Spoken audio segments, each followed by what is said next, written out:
Good evening and welcome to the news and sport from ITV Granada. The side effects of treating the most common cancer in men needs to be spoken about more, according to one man who's living with the disease. Martin Wells from Burnley is backing a new campaign to encourage more men to be open about prostate cancer. He says taboo topics can make the journey lonelier than it needs to be. Rob Smith reports.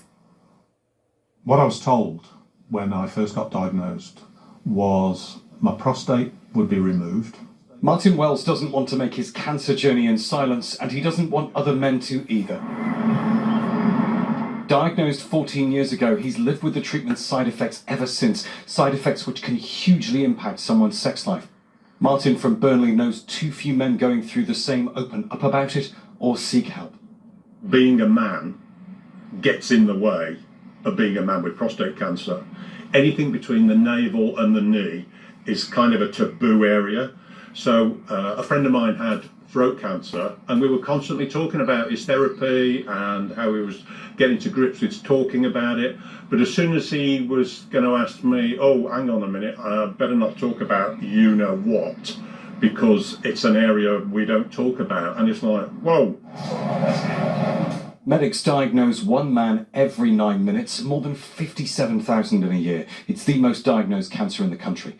So a campaign from prostate cancer charities called Let's Talk About the Hard Things is designed to break taboos.